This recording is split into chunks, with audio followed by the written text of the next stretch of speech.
জন্মিলে মরিতে হবে, অমর কে কোথা পাবে? Absolutely correct. We can never achieve immortality. কেউ অমরত্ব পাবে না। প্রত্যেকটি মানুষকে একদিন না একদিন মরতে হবে। কিন্তু কোনো একদিন মরতে হবে বলে কেন জীবনের প্রতি মুহূর্তের আনন্দটা নেব না? Why shall I not taste the juice of life? এখানেই তো সমস্যা। আমরা প্রতিটা মানুষ প্রকৃত মৃত্যুর আগে কতবার মরি আমাদের ইমাজিনেটিভ সেলফ ক্রিয়েটেড মৃত্যুর দ্বারা। আসলে আমরা ভুলে যাই যে আমাদের জীবন নাটকের প্রতিটি ডায়লগ কিন্তু already written by that boss, almighty God. তোমার জীবনে যেটা হচ্ছে ভালো মন্দ, you have to accept it, কারণ এটা নতুন করে ঘটছে না, এটা হওয়ার ছিল। You have to just perform ইট।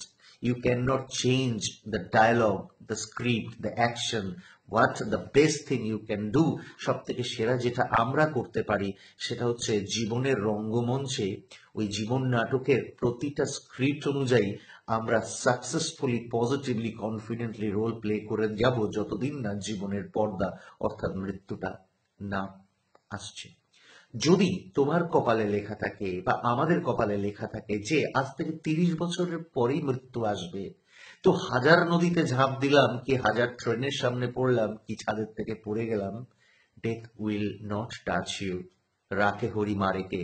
হয়ারাস যদি কালকেই নিয়তিতে মৃত্যুর কথা লেখা থাকে আর আমি যদি লৌহ সিন্ধুকের মধ্যে লুকিয়ে নিজেকে সুরক্ষিত করব ভাবি, but I will be unsuccessful because উধার भी यमराज घुस जाएगा আর বলবে আমাদেরকে, লেলে বেটা एक आखिरी सेल्फी ले ले इस दुनिया में, karon the next selfie you are going to take in the world after death because your course is complete, now you have to go with me.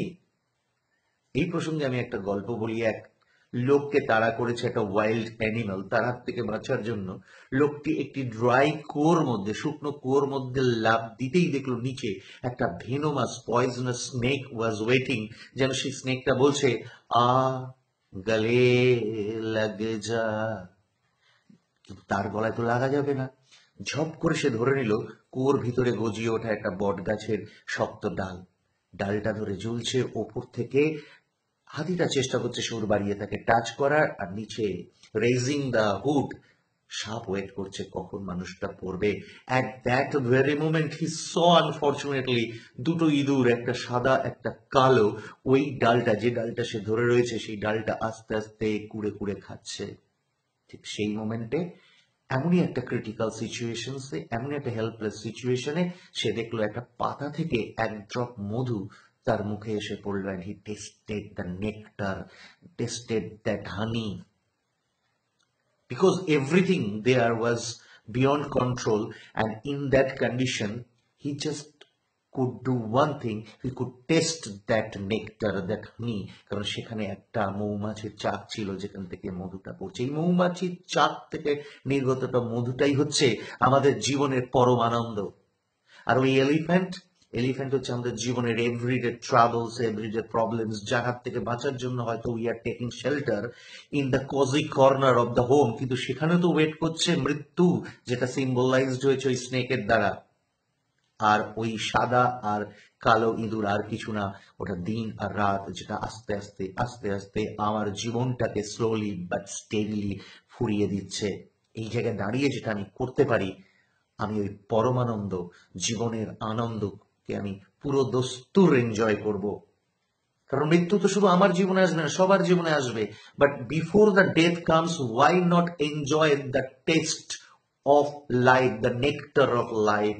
Do your everyday duties, love everybody, think positive, and always try to do some good and honest works. You will enjoy the bliss of life.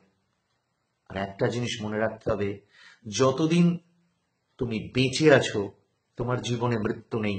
আর সত্যি যেদিন তোমার জীবনে মৃত্যু আসবে, সেদিন মৃত্যু যে এসেছে এই নিয়ে ভাবনা বা দুঃখ করারও অবকাশ নেই, বা সেই ক্ষমতাও তোমার আর থাকবে না।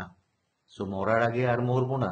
আমি জানি এই কথাগুলো বলতে খুব সহজ, বাট বাস্তবে করা খুব কঠিন।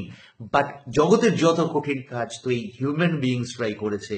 বাল্মীকি তো রাম বলতে না পেরে মরা মরা দিয়ে শুরু করে রাম পেরেছে, তাহলে আমরা কেন পারবো না? So let's do something positive, forgetting about the death. যেদিন আসবে আসবে, সে তো সবার জীবনে আসে, but before that we shall enjoy the bliss of life, the test of life, the nectar of life.